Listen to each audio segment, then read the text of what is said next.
Maintenant, je vais donner la parole à Gérard Pommier. Donc, je pourrais vous le présenter son œuvre pendant des heures, ça vous en doutez un peu, parce que depuis des décennies, Gérard Pommier travaille pour la psychanalyse en la sortant de la glu dogmatique et religieuse d'une manière où le sujet peut s'y retrouver, où la place de chacun sort du sacrificiel un peu à un discours préétabli. Son dernière œuvre, parmi une vingtaine de livres qu'il a publiés, s'appelle Féminin, Révolution sans fin.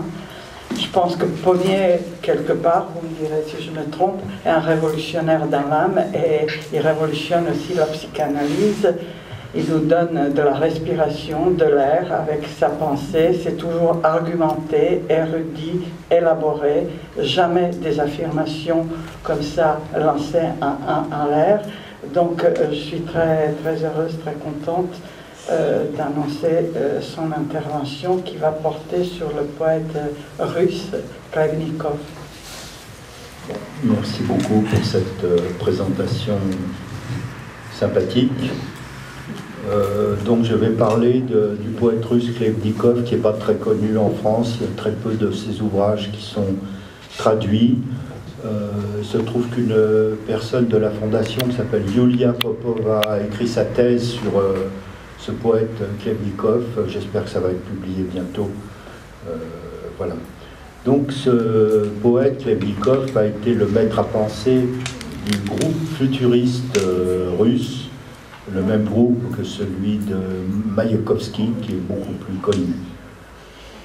Pour donner tout de suite le ton, je vais dire que dans un dîner en 1916, Khlebnikov fut sacré le roi du temps, Vélimir Ier.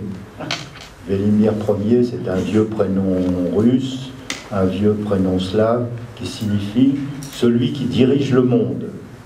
Son père s'appelait Vladimir. Vélimir est un nom encore plus ancien. Donc, en étant sacré Vélimir Ier, il devenait l'ancêtre de son propre père.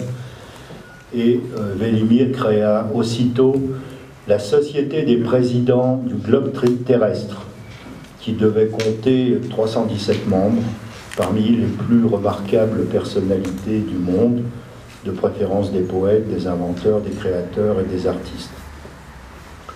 Voilà, donc Khlebnikov fut le créateur du futurisme russe, non pas au sens où la poésie rêverait du futur, mais au sens où la répétition du poème, sa musique, libère le poète et le projette donc dans le futur. C'est une verbocréation, j'emploie le terme de Khlebnikov, c'est-à-dire une projection hallucinatoire au futur. La répétition de la verbocréation retourne la pulsion vocale au profit du poète. C'est une façon de devenir le maître du monde, en commençant par le monde pulsionnel, vocal, c'est-à-dire la terre maternelle, mais aussi la parole maternelle. Et en maîtrisant cette mère, le poète s'identifie au père du logos. Khlebnikov a écrit par exemple dans Nos principes: la verbocréation est l'ennemi de la pétrification livresque de la langue. C'est après tout une belle définition de l'acte, c'est-à-dire de la naissance toujours future de la subjectivité. La subjectivité est toujours mise au futur. Vélimir a donc trouvé lui-même le nom du groupe futuriste, Boudetlianes. Ce nom se décale sur le verbe être au futur et à la troisième personne du singulier. Il pourrait se traduire aussi par « tu seras ». Les futuriens, les Boudetlianes, sont les habitants d'un pays futur qui existera peut-être un jour. Mais en attendant, ils habitent un être projeté. À chaque instant présent, la poésie les débarrasse de l'encombrement de leur corps. L'expérience initiale de Khlebnikov est le versus poétique, la répétition du son, qui est en quelque sorte une première expérience du rythme, et donc déjà du nombre. L'enfant qui pousse un cri effrayé lorsqu'il s'entend lui-même. Il répète, Mais s'il répète lui-même son cri 2 fois, il le fait rimer, il le maîtrise. Le son qui se répète et rime pacifie l'angoisse du cri. C'est à partir de là que cette cadence d'origine compte. C'est à partir d'elle que va naître plus tard la numération. Je vais essayer de montrer que la poésie est ainsi la mère de la science. Mais mesurons d'abord que la répétition commande l'effet poétique. C'est pas forcément la rime d'ailleurs, mais seulement le rythme ou la duplication sonore, comme dans l'écart de cette figure de style qui s'appelle la paronomase, où l'on entend des sons voisins alors que le sens est différent. Par exemple, qui s'excuse s'accuse. D'une façon plus générale, le son redoublé retourne en arrière. Il est donc incestueux, alors que le sens du poème libère et va de l'avant. C'est la contradiction même qui porte le désir, mieux traduit en allemand par le terme de Sehnsucht, la nostalgie du désir, à la fois en arrière et allant de l'avant. La répétition poétique, puis les premiers mots prononcés par un enfant, se forment, je l'ai dit, à partir des cris poussés dès le premier jour. Ils sont communs à tous les enfants. Par exemple, les enfants du monde entier utilisent les mêmes syllabes, papa et maman, pour désigner leur père et leur mère. Cela ne fait-il pas penser qu'à l'origine, il aurait existé une langue commune? C'est sa pratique poétique qui pousse Khlebnikov à penser qu'il existe une langue fondamentale.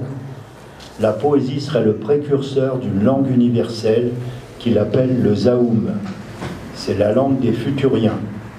C'est la langue de l'outre-entendement, ce qui veut bien dire au-delà de la signification, au-delà de la signification de l'être présent, au-delà de la signification phallique. Le Zaoum est la langue transmentale ou d'outre-entendement. Elle déplace l'être présent dans un futur où tous les hommes pourront se comprendre comme des enfants. Khlebnikov écrit dans Les Nouvelles du jeu et du monde, je cite, « Le schéma général de la langue universelle de l'avenir est déjà donné, ce sera la langue d'outre-entendement. » Et plus loin, le Zaoum doit être compréhensible par tous les peuples du troisième satellite du Soleil. Le Zaoum n'est pas une langue archaïque, c'est une langue du futur. Elle dépend de la performance du sujet et elle commence par celle de la création des néologismes. C'est un acte de créateur qui fait du poète un dieu. Les hommes qui parleront le Zaoum seront, je cite, des hommes célestes. Et Khlebnikov écrit, je cite encore, « Et ne deviendrons-nous pas alors un peuple de fils de Dieu en nous honorant nous-mêmes d'éternité, sans utiliser simplement le reflet d'une lumière étrangère. Le but recherché, c'est d'être l'égal d'un père du Logos. » Dès qu'il s'agit des psychoses, vous entendrez souvent parler du réel. C'est très pratique. Le réel n'est qu'un adjectif qualificatif, ça n'est pas un concept, que l'on peut mettre à toutes les sauces. Mais ce réel est-il le réel platonicien, c'est-à-dire celui que les mots n'arrivent pas à nommer? Si c'était le cas, on se demande pourquoi ce réel serait angoissant. Le réel des psychoses est celui où le monstre paternel a été projeté. L'impossibilité du parricide rejette dehors ce visage du père qui n'a pas été symbolisé. Ce père sait tout et ce monstre persécutant est le maître du monde. Il faut le vaincre en trouvant les lois qui animent ce réel-là, qualifié de cette façon-là. Et telle a été l'œuvre de Khlebnikov, avec pour toute arme d'abord la poésie. Khlebnikov est un futurien, celui qui a vaincu l'Urvater dissimulé dans ce réel. Lors d'un de ses premiers séjours à l'hôpital psychiatrique, Khlebnikov appelait les hommes de sa famille paternelle des samotori, des despotes. C'est eux qu'il a vaincus. Voici un exemple que je vais vous donner de projection dans le réel d'un père qui n'a pas été symbolisé par un parricide. On le trouve dans l'un des décrets de 1921 des présidents du globe terrestre. Je cite, « Réforme de l'alphabet, mort des langues qui ressemblent à la serre sur une aile. Prédiction du futur, c'est la serre sur l'aile d'oiseau, le reste inutile des temps anciens. La serre de grisâtre vieillesse. » Il y a là une allusion à la serre d'oiseau qui est incompréhensible mais qui devient claire si l'on sait que le père de Khlebnikov avait fait la découverte d'une trace de serre préhistorique sur l'aile de tous les oiseaux. Cette aile porte l'arme du père planant sur le réel de l'air. Lorsqu'on parle du père, on est amené à distinguer deux sortes de pères, comme dans l'histoire d'Oedipe. D'abord le père primitif, puis le papa oedipien. Un père en cache un autre. Avant le père de la névrose se trouve toujours le père primitif, le père du logos. C'est le loup, l'ogre qui existe depuis le début. Comment apparaît-il? J'ai dit qu'à la naissance, tous les enfants sont terrorisés par le mouvement d'aller et retour par l'oreille de leur propre cri. Ce cri se soulage et se domestique ensuite grâce à la répétition poétique. La répétition des sons, selon leurs différents tons, est musicale, poétique. Et elle maintient une distance anti-incestueuse. Elle crée cette distance, la profondeur de l'espace. Pourtant, la poésie est en même temps une tentative de retour en arrière nostalgique. Elle est portée par le désir incestueux. Ce désir fait donc naître une angoisse, celle d'un père primitif qui va venir punir l'enfant qui chante, et ensuite punir le poète. L'œil de ce père qui surveille et va punir habite le ciel. Tout l'espace est une terre d'exil sous le regard de Dieu. Aucune terre promise ne lui échappe. La culpabilité fait naître un père primitif qui est le maître de l'espace et du temps, le maître du devenir, le maître de la transformation du cri en musique, puis en signifiant échanger. C'est lui le père du logos, celui qui compte, c'est ONTE, le mythe de l'origine, et celui qui compte, c'est OMPTE, les choses de l'univers. La poésie, puis la parole font naître un père mythique. C'est un père qu'ensuite, plus tard, le père du complexe d'Oedipe incarnera peut-être. Il y a toujours un père mythique dans les psychoses, et le père qui s'incarne ensuite dans les névroses est toujours douteux. Pater semper incertus, comme disaient les latins. C'est dans ce faible écart entre deux pères que se tient notre psychopathologie. Lorsque Khlebnikov va avoir l'ambition de devenir l'inventeur des lois du temps, il va rivaliser avec ce père mythique. Il fonde ainsi la temporalité, puisque le temps humain est celui de la rédemption, tout comme le meurtre de Chronos initiait l'humanité dans la mythologie grecque, ou aussi bien la communion du Christ dans la culture chrétienne. Tous les êtres parlants sont les enfants de ce père primitif, y compris les psychotiques, et devant ce père primitif, plusieurs destins sont possibles. Par exemple, le président Schreiber devient la femme de Dieu. C'est honorable, c'est un destin honorable. Au contraire, Khlebnikov rivalise avec le père pour être le maître du logos et prendre sa place. Ce n'est pas une paranoïa, mais ce que j'appellerais une psychose mégalomane, non répertoriée par les psychiatres, sans doute parce que beaucoup de psychiatres sont eux-mêmes partie prenante de cette psychose, comme beaucoup d'hommes politiques, d'hommes prestigieux, on peut dire. Donc, et la lutte de Khlebnikov a commencé en inventant une langue fondamentale, aussi universelle que la première langue des enfants. Les prémices du Zaoum apparaissent dans les années 1907-1910, où près de la moitié des centaines de néologismes de Khlebnikov datent de cette époque. Il s'agit pour Khlebnikov d'exploser le silence de la langue. Je cite, « ces couches sourdes muettes, C'est un langage de représentation de choses qui sont en équivalence pulsionnelle avec les organes du corps. En effet, entre le dedans et le dehors du corps, c'est la même pulsionnalité qui s'extériorise. Comme l'a écrit Jacobson à propos de la poésie de Khlebnikov, le mot est ressenti comme mot et non comme simple substitut de la chose nommée. Il s'agit d'ailleurs aussi bien du langage d'organes schizophréniques décrit par Freud dans son article sur l'inconscient. Lorsqu'il parle, un névrosé s'explique. Il cherche à se déculpabiliser. Dès qu'il dit « je », il enterre le nom de son père. Donc sa parole, toute parole, est déculpabilisante, de sorte que l'enchaînement de ces signifiants refoule les signifiés pulsionnels.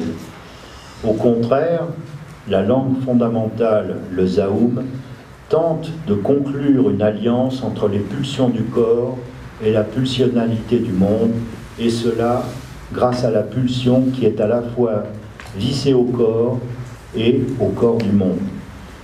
Cette alliance se fait à travers le corps des phrases. L'identité imminente et angoissante des mots avec les choses du monde est rompue à chaque nouveau néologisme.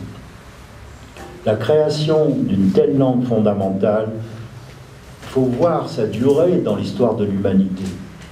C'est un rêve récurrent depuis le Cratyle de Platon, c'est-à-dire une symbiose parfaite du mot, du corps et des choses qui témoignent de la polysémie du signifié. C'est le résultat d'un défaut du parricide, car après le parricide, le sujet névrosé cherche à se justifier en formant des phrases, et cela en refoulant les signifiés. Le parricide est le capiton de toutes les paroles. Au contraire, la langue fondamentale, le zaoum, se constitue à partir de la pulsionnalité du sujet, et l'invention du zaoum fait barrage à la langue de sa mère. C'est ce qu'a montré par exemple les livres de Wolfson, le schizophrénie et les langues, que vous connaissez sûrement. C'est la même chose que la Grundsprache de Schreber, c'est une réaction contre la langue maternelle, et c'est la même chose que la langue de Lacan en un mot. C'est tout du moins la thèse que je soutiens.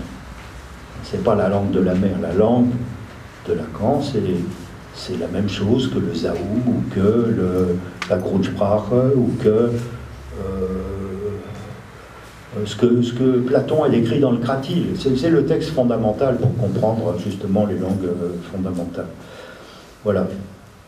Et comme cette langue est rythmée par l'aller-retour de la pulsion, elle s'exprime d'abord poétiquement. Alors on voit ici la différence entre la pensée analogique, qui est la langue de cet aller-retour pulsionnel, et la causalité névrotique dans la parole. Tout à fait différent. Le symbolique de la parole n'a rien à voir avec le symbolique des chiffres. C'est comme on a discuté hier. La parole névrotique refoule le signifié pulsionnel, elle enchaîne des associations de pensée très raisonnables, rationnelles, mais elles inhibent les signifiés, les sensations et une intelligence du monde, de ses rythmes et de ses nombres.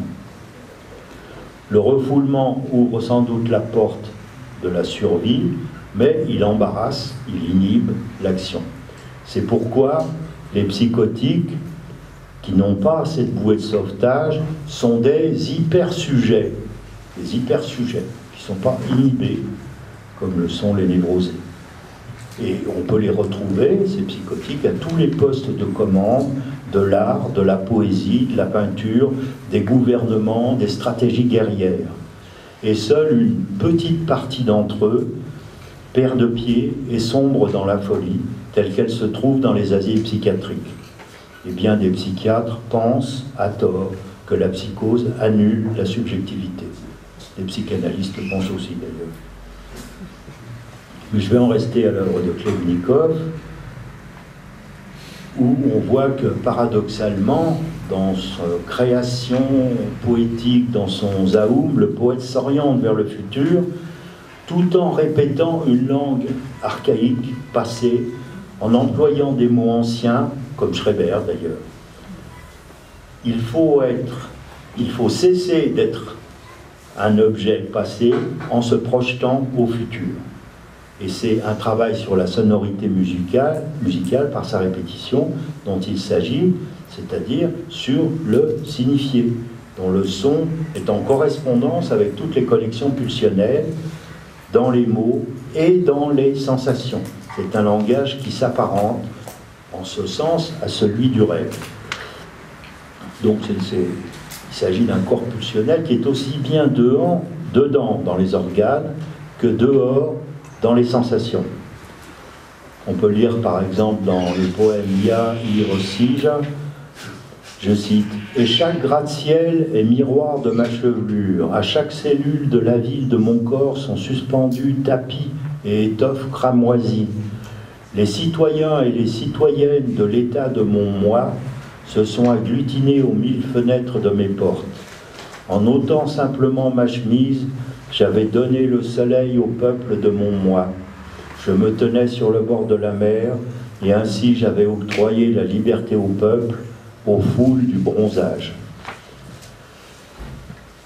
Donc ce sont des images, des représentations de choses qui ne sont pas des signifiants, parce que le signifié a mangé le signifiant. Le mot s'est effondré sur la chose dans la langue schizophrénique. Cette chose multiple apparaît dans l'écorce sémantique de la parole, comme l'a écrit par exemple le poète Mandelstam, à propos de la poésie de Khlebnikov aussi, je cite, « une série de formes transitoires qui n'ont pas eu le temps de se couvrir de l'écorce sémantique de la langue. » Fin de citation. Avec cette langue fondamentale, le Zaoum, Khlebnikov inverse la direction du désir incestueux. Il retourne le mouvement qui va de sa mère à lui en son contraire, et c'est cette inversion qui définit la verbocréation. C'est un effort conscient et volontaire de création, par exemple grâce à un afflux soudain de néologismes, grâce à des mots homophones ou analogues, mais ayant des sens différents. Donc, j'insiste, la verbocréation retourne le désir maternel en désir du sujet, en désir d'un hyper-sujet. Et c'est ce qui fait travailler toutes les potentialités langagières possibles. Et cette invention d'une langue fondamentale, la question qui se pose, c'est de savoir si elle permet de vaincre le père mythique en parlant cette langue fondamentale. Mais ça n'est pas le cas. Le Zaoum échoue. Et ça apparaît avec un morcellement du corps dans la poésie elle-même. C'est la même chose que dans la poésie de Artaud, c'est la même chose que ce qui arrive. La poésie est envahie par un corps en putréfaction, un corps martyrisé, éparpillé entre le cerveau, l'œil, les muscles, etc. L'image du cadavre démembré revient souvent et fait penser à la charogne de Schreiber. Le corps se putréfie en même temps qu'il se dissémine dans la langue fondamentale et dans l'univers. Son propre corps est donné en nourriture, et Khlebnikov écrit par exemple dans ses carnets, je cite, « Nourrir tout le globe terrestre avec le pain du même nombre, le nombre de Khlebnikov. » Khlebnikov est le sacrifié, il donne son nom à l'humanité et surtout son corps. Il est Isaac, potentiellement sacrifié par Abraham, Dionysos mangé par les titans, le Christ crucifié par le silence de Dieu. L'idée du sacrifice et le fondement du rapport père du désir du Père est ainsi mis à jour. Khlebnikov donne son cerveau à la Russie. Je cite, « Mon grand cerveau divin, à toi, Russie, je l'ai donné. Soit moi, soit Khlebnikov. » Ce sacrifice est dans son nom lui-même, d'ailleurs, Khleb signifie pain en russe. Khlebnikov est le pain offert à titre sacrificiel. Ce pain est identique au corps du Christ dans l'hostie. Et au moment de sa mort, Khlebnikov voulait qu'on le pose mourant sur 2 planches croisées. Mais hélas, je l'ai déjà évoqué, le Zaoum renvoie à l'infini des associations de mots et l'idée du nombre apparaît comme la manière de stabiliser cette fuite verbale.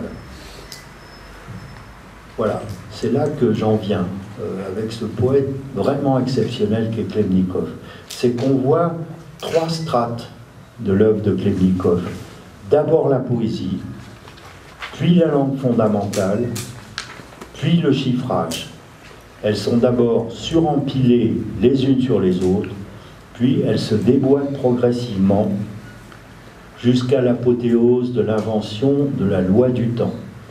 C'est en cela que l'œuvre de Khlebnikov est, je crois, vraiment unique. Il a d'abord été un poète, mais il cachait derrière lui l'inventeur d'une langue fondamentale qui dissimulait encore lui-même un maître du nombre. Poésie, théorie, chiffrage, et cela dans un ordre qui est déboîté. D'abord un combat sur le terrain de la parole, et comme les mots s'enfoncent à l'infini, il invente une langue fondamentale parfaite, puis il tente de la maîtriser par les calculs. Et la recherche des lois du temps est la perspective finale de son œuvre. Voilà sa façon de vaincre l'ourfateur, d'être le père du logos, ce père qui hante l'univers, le réel si vous voulez, de manière projective. La recherche du chiffrage commence pour Khlebnikov au moment où il est en train d'errer, il est à Bakou, où il va vivre le plus grand événement de sa vie, c'est avec cette découverte des lois du temps. Je cite, « Maintenant, il est aussi facile de prévoir les événements que de compter jusqu'à 3. » Je cite encore, « Aux marxistes, j'ai dit que j'étais Marx au carré, et à ceux qui préfèrent Mahomet, j'ai écrit la suite du sermon de Mahomet, devenu muet en remplaçant le mot par le nombre. J'ai intitulé ma conférence « Le Coran des nombres ».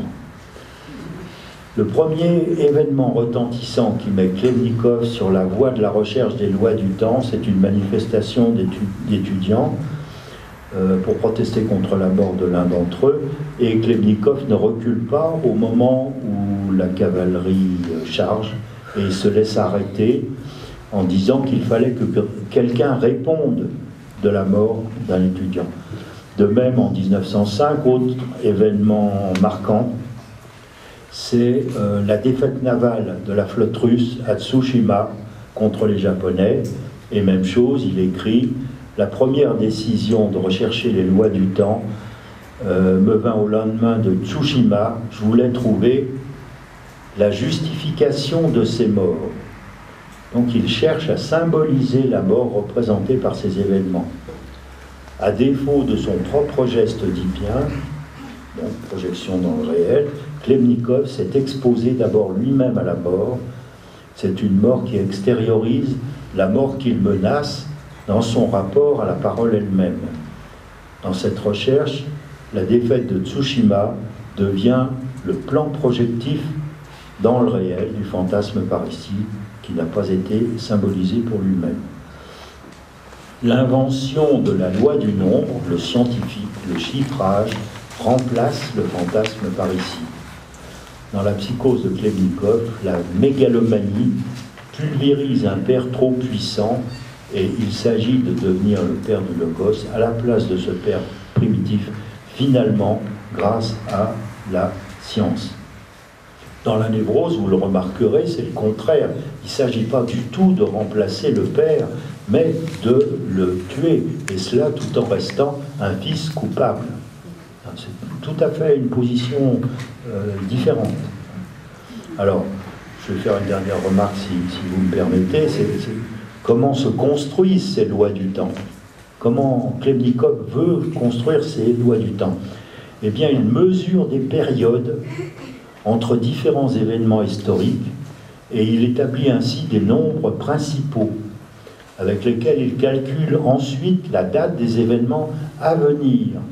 Et cela à partir d'une loi qu'il invente, c'est très joliment dit, c'est la loi des balançoires. C'est-à-dire, il remarque qu'un certain nombre d'événements se sont répétés dans l'histoire, et que donc ils vont encore se répéter. Et effectivement, Khlebnikov a fait des prévisions qui se sont révélées exactes, ce qui est encore plus angoissant, il faut bien dire, quoi, de voir que cette alternance d'un événement et d'un contre-événement qu'il a mesuré ont été vérifiés pour certains événements. Donc, lui, il a calculé, par exemple, que tous les 317 ans, il se produisait un certain type d'événement. Il écrit, je cite, « Une négation du destin dans le temps, bien que ce destin soit reconnu par la sagesse populaire de nombreux peuples. » Voilà. Alors, remarquons ceci, que les lois du temps s'établissent grâce à la répétition des événements. Khlebnikov écrit « Je n'ai pas inventé ces lois, je prenais juste les valeurs vivantes du temps en essayant de les dépouiller entièrement des doctrines existantes et je regardais selon quelles lois ces valeurs se changent l'une dans l'autre et faisais des équations en m'appuyant sur l'expérience. » Donc, équivalence, mais aussi équivalence avec le monde des sensations. Ce n'est pas seulement les événements de l'histoire des hommes. Il écrit par exemple dans ses carnets, je cite, « Voici les équations qui s'égalent par leur beauté à la Voie lactée. » Et plus loin, « Et les étoiles sont les nombres, et les destins sont des nombres, et les morts sont des nombres, et les humeurs sont des nombres. Le comble de Dieu, la mesure de Dieu, nous sommes les mesureurs de Dieu. » C'est ce qu'il est écrit sur l'étendard. Fin de citation. Et Khlebnikov écrit plus loin. Pythagore croyait en l'existence indépendante du nombre, mais les nombres ne sont que les traductions qui reflètent seulement les relations entre les réalités et qui n'existent pas en dehors de ces réalités. Quand je découvre une régularité de nombre, je me rappelle toujours qu'elle ne peut pas appartenir à des nombres en soi. C'est pourquoi je commence à chercher quels sont les liens et les relations existants réellement dans l'univers lui correspondant. Voilà, donc c'est une notation d'analogie entre les différents ordres de faits, mais en réalité, ce sont des événements traumatiques qui guident l'invention du nombre, pour lui. On a vu, c'est Tsushima, c'est la charge des cavaliers au moment d'une manifestation. Et donc, le nombre, en réalité, il est là pour masquer le traumatisme. C'est à partir des traumatismes qu'il établit la périodisation des événements qui le pousse à faire ses calculs et elle correspond à son rapport aux mots et aux lettres. C'est le même processus, si vous voulez, que celui de compter le plus vite possible pour ne pas penser à une certaine chose traumatisante, ce qui nous arrive tous, voilà, je crois. C'est ce que Khlebnikov appelle, je cite, la loi d'économie d'encre, d'économie de l'encre parcimonieuse à laquelle s'ajoute la loi des nombres minimaux. Les nombres sont utilisés pour refouler la dimension traumatique d'un certain événement, mais c'est le traumatisme masqué qui, en réalité, donne sa valeur de vérité au nombre. Cette vérité, le traumatisme masqué, est une certitude sans preuve. La vérité, c'est autre chose que l'exactitude. On peut chiffrer l'exactitude, la vérité, c'est ce qui est masqué par le calcul lui-même. Donc, Velimir calcule les lois du temps à partir des dates, puis ce qui va arriver à l'humanité, et vous voyez que de cette façon, il s'attache une nouvelle fois à la répétition, comme un poète. Et, j'insiste, cette projection est tout à fait le contraire du refoulement, qui lui revient du passé et cherche à le déculpabiliser. Et de plus, la résonance pulsionnelle du traumatisme a un effet sur le corps lui-même. Je cite, « Parfois je comparais mentalement les nombres qui dans l'équation ont une valeur constante à la charpente du corps et les quantités M et N aux muscles de la chair du tronc qui mettent en mouvement ces animaux fantastiques. » Voilà. Donc, il y a cette progression, le Zaum, la langue, la Grundsprache, qui sont habité par un glissement d'équivalence pulsionnelle, mais qui est en constant déplacement. N'importe quelle sensation est aussitôt associée à une autre. C'est associé à l'infini. Au contraire, le mathématique installe un contre-délire. Le signifié d'un côté est glissant, et de plus, il faut s'en méfier parce qu'il arrive parfois qu'un contre-délire soit délirant lui-même. C'est très relatif, comme disait Einstein. Ça fait rire personne, c'est dommage. Alors, Khlebnikov note dans son journal en 1920 « Seul le nombre, les sensations des significations des mots ont complètement disparu, les nombres seulement. Il y a une alternance, je crois que c'est intéressant pour la maniaco-dépressive, il y a une alternance entre les phases dépressives, quand les mots de la langue maternelle s'enchaînent, s'enfoncent à l'infini, et au contraire, le nombre qui est du côté de l'identification au père du logos. Par exemple, Khlebnikov écrit lorsqu'il découvre les lois du nombre, « Ivre de nombre, les sensations de signification des mots ont complètement disparu, les nombres seulement. » Donc les chiffres donnent le sentiment maniaque de guérison, une fois accomplie l'identification au père du logos. Et Khlebnikov va alterner toute sa vie des périodes de mots, il les appelle comme ça, où il est épuisé et fatigué, et celle du nombre, où il est en pleine excitation dans un état maniaque.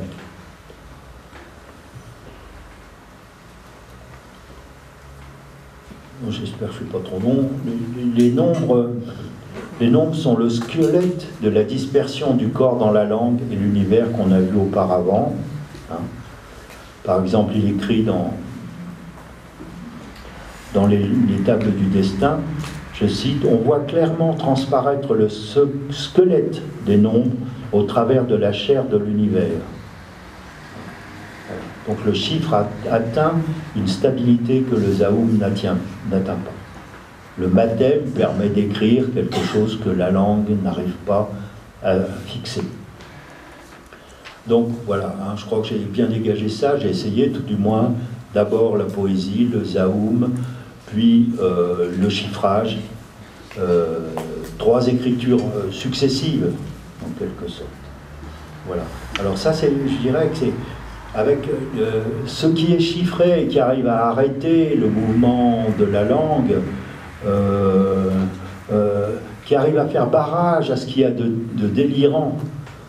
C'est quelque chose qu'on peut repérer chez un grand nombre de scientifiques qui font 2 sortes d'œuvres en même temps, une œuvre délirante et une œuvre géniale. Par exemple, l'exemple le plus paradigmatique, c'est Cantor, en quelque sorte, où il y a d'un côté ce qu'il y a de délirant dans ses thèses concernant Shakespeare et ses inventions concernant le chiffrage. Voilà, je ne vais peut-être pas aller plus loin. Bon, non, finalement, je ne vais pas aller plus loin. Dégager cette espèce d'échelonnement qui montre bien que finalement, avec tout ce qui est scientifique, avec tout ce qui est chiffré, tout ce qui est présenté sous forme de mathème même, nous n'avons pas d'élucidation de ce qui concerne le fonctionnement psychique. Ce sont des figurations qui sont postérieures dans la mesure où la science est la fille de la poésie. Il va falloir nous contenter de cette maigreur du geste poétique, au moins dans notre rapport à la psyché, à notre geste d'analyste, dans notre rapport à nos analysants. Voilà. Bon, j'arrête.